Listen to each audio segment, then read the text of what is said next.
বলবো, তোমার মতো আকাশে বাবু না, তোমার মতো আকাশে উঠতে চাই। বলুন না মা, তোমার মতো আকাশে কবে উঠবো বাবু? চল বাবা, তোকে আজকে উঠতে শিখাবো। জীবনে টিকে থাকতে হলে তোকে অনেক কিছু শিখতে হবে। আমাকে এখন দেখ, আমি কিভাবে আমার ডানায় ভর দিয়ে আকাশে উড়ি।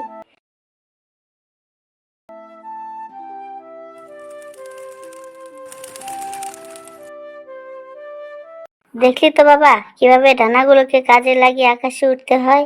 এবার তুই চেষ্টা কর। আচ্ছা মা। মা, আমি উঠতে পারতাছি না।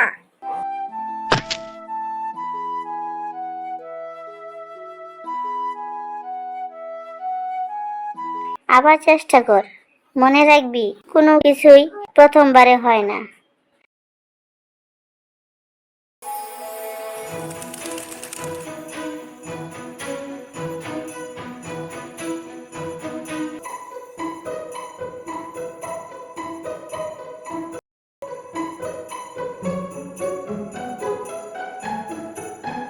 চলো মা, একসাথে আকাশে উঠি।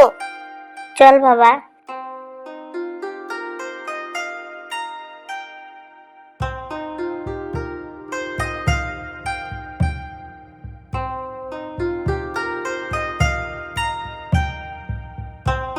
চল এবার আমরা একটু জিরিয়ে নিই, তুই ক্লান্ত হয়ে পড়েছিস।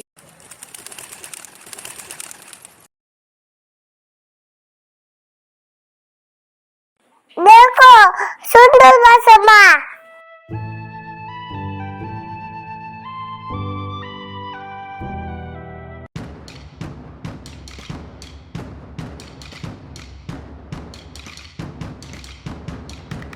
অনেক দিন হয় আমার পুরাতন বাসাতে যাইনি।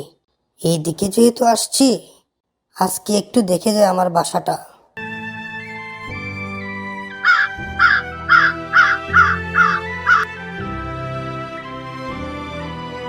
এই বজ্জাত বাচ্চা, আমার বাসায় বসেছিস কেন?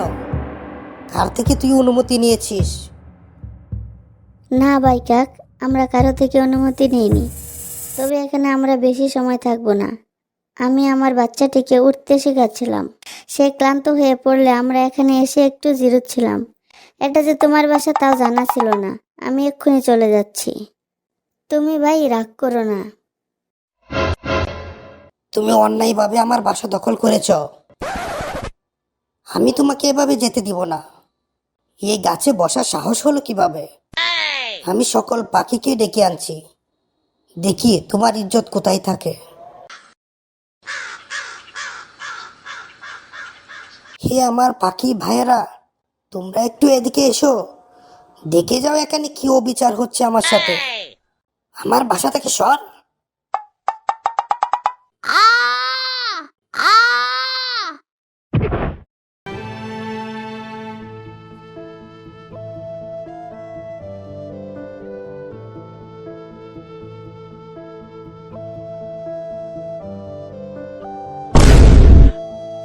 তুমি যেহেতু এত ঝামেলাও হয়েছে পছন্দ করো, তাহলে দেখাচ্ছি মজা।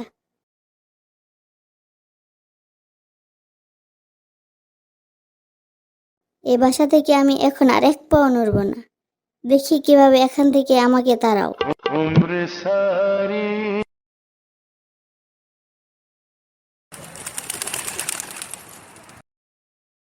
কি হয়েছে? কি কি হয়েছে? হয়েছে? কি হয়েছে? তোমরা এভাবে চেঁচামেচি করছো কেন? তোমরা এই কবুতরকে দেখো, সে আমার বাসা দখল করে বসেছে। আমি তাকে মেরে এখান থেকে তাড়াবো, তোমরা সাক্ষী থেকো। বাইরে দেখো, এই কাক মিথ্যা বলছে। সে আমাকে বাসা থেকে তাড়াতে চাচ্ছে। তোমরা দেখো, অন্যায়ভাবে আমার বাচ্চাকে সে বাসা থেকে ফেলে দিয়েছে। তোমরাই বলো, এরকম একটা নিরহ বাচ্চাকে আক্রমণ করে অমন করে কেউ নিচে ফেলে দেয়? কাক গায়ের জোরে সে আমার বাসা দখল করতে চায়। তোমাদের কাছে আমি এ বিচার চাই। এই যে কাক, এই বাসাটি যে তোমার, সে বিষয়ে তোমার কাছে কোনো সাক্ষী ও প্রমাণ আছে কি? কি যাতা বলছো? এই বাসাটি আমার। আমি এই বাসাটি বানিয়েছি। আমি কবুতরকে এ বাসা থেকে তাড়াবই। এবার কবুতর তুমি বলো, এই বাসাটি যে তোমার, সে বিষয়ে তোমার কাছেও কোনো সাক্ষী ও প্রমাণ আছে কি? আমার প্রমাণ আমি নিজেই। দেখো, এখন পর্যন্ত আমি আমার বাসাতেই আছি। আর দেখো, আমার বাচ্চাকে কাক নিচে ফেলে দিয়েছে। এই বাসা দখল করতে না চাইলে সে কি আমার বাচ্চাকে এভাবে আহত করে নিচে ফেলে দিত? ঠিকই তো কবুতর তো ঠিকই বলেছে। এই বাসাটি তাহলে কবুতরেরই। হ্যাঁ হ্যাঁ, এই বাসাটি কবুতরেরই। কাক অন্যায় করেছে কবুতরের বাচ্চাকে নিচে ফেলে দিয়ে। এটা ভারী অন্যায় হয়েছে। আমি এ বিচার মানি না। তোমরা সবাই মিলে ষড়যন্ত্র করেছো আমার সাথে। তাহলে চলো আমরা দুই মাতাওয়ালা সারসের কাছে যাই। সে অনেক জ্ঞানী ও বিচক্ষণ। সে নিশ্চয়ই এর সমাধান দিতে পারবে। ঠিক আছে, চলো যাই।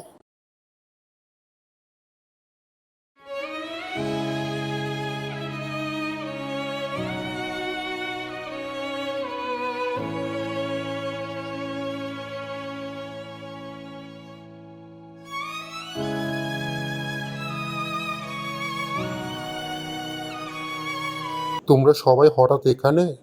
কি হয়েছে বলো তো শুনি। আমি বছর খানেক হলো একটি বাসা বানিয়েছি। আমার এই বাসাটি কবুতর দখলে নিয়েছে। আমি বেশ সময় ধরে বাসাতেই আছি। কই, আমি তো তখন কোনো কাক দেখিনি।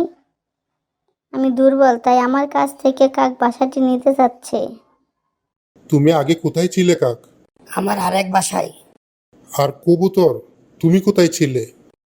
আমি এখানেই ছিলাম। তখনই কাক এলো, গোলমাল শুরু করলো, আর আমার বাচ্চাকে আহত করে সে গাছ থেকে ফেলে দেয়। আমি বিচার করলে তোমরা তা মেনে নিবে? আমি মেনে নিব। আমিও মেনে নিব। আমার বিচার মতে এখন এই বাসাটি কবুতরেরই প্রাপ্য। এটা তাকেই দেওয়া হোক। ধন্যবাদ সারস ভাই আপনাকে। তবে একটা প্রশ্ন জিজ্ঞেস করতে চাই। আচ্ছা, কেন মনে হলো বাসাটি আমারই প্রাপ্য? প্রথমত, নিরীহ পাখি হিসেবে তোমার অনেক সুনাম রয়েছে। আর তাছাড়া কাকের আরেকটি বাসা রয়েছে, সে সেখানে থাকে। তার উপর সে শক্তির জোরে তোমার বাচ্চাকে আহত করেছে। এইসব বিবেচনা করেই তোমার পক্ষে রায় দিয়েছি। সত্য বলতে কি, বাসাটি কাকেরই। আমরা এখানে একটু জিরুচ্ছিলাম, তখন কোথা থেকে কাক এসে আমাদের গালমন্দ করতে থাকে। আমরা চলে যেতে চাইলে আমাদেরকে যেতে না দিয়ে হাঁক ডাক শুরু করে। আমার বাচ্চাকে গাছ থেকে ফেলে দিয়ে আহত করে দেয় সে। তাই রাগে আমি বলি, এই বাসাটি আমার। আমার আর এই বাসাটি লাগবে না। আমি কাককে দিয়ে দিলাম। সাধু কবুতর, সাধু সাধু। আমি লজ্জিত কবুতর ভাই। আমি অহংকারী হয়ে গিয়েছিলাম। আমি তোমার বাচ্চাকে আহত করেছি, তার জন্য দুঃখিত। এখন থেকে এই বাসাতে তুমি আর তোমার ছানা থাকবে। ধন্যবাদ কাক ভাই।